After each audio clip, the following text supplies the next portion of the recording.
It's a city known for its traffic, young street beggars, and sea of skyscrapers. With more than 19 million people packed into an area roughly the size of Oregon, Sao Paulo is a chaotic concrete jungle where its poorest residents live in shanty towns in the shadows of wealth. But this city knows a thing or two about clean fuel.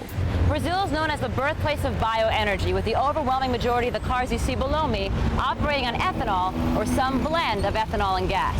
And that is precisely why the governor of Brazil's #1 trading partner is visiting Latin America's largest city, sitting at the head of a roundtable on ethanol. This is such an important opportunity for Florida and Brazil to continue the tremendous friendship and relationship that already exists.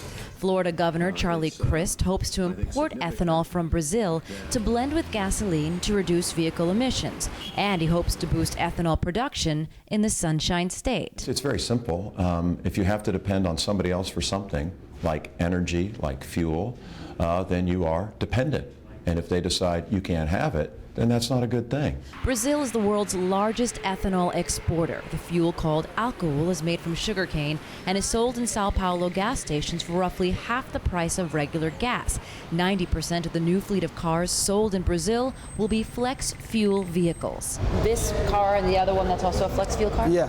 The most popular model at this Sao Paulo Ford dealership is a flex fuel model called the Fiesta, and the Fiesta is far from over for Brazil's biofuels industry. Back in the early 70s, when we had these long lines at all the gas stations, well, they learned maybe a little better than we that it was important to be independent rather than dependent on foreign oil as a fuel source. Governor Chris says he plans to offer incentives to coax his constituents into going green. Say, for example, have no sales tax on a vehicle that is purchased that is flex fuel. It's something that this state should have looked at a long time ago. We, as legislators, are always looking for new ways to improve the economy and to find new things where Florida can be at the cutting edge.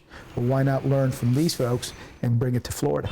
Now, there's a giant hurdle in place right now to importing ethanol from Brazil. It's a 54-cent per gallon tax on those imports. Corn growers in the United States love it because it reduces foreign competition, but Florida Governor Charlie Crist hopes to eliminate it. The likelihood of that happening before the November '08 election is pretty minuscule. In high definition for VOOM HD News, I'm Jennifer Santiago in Sao Paulo.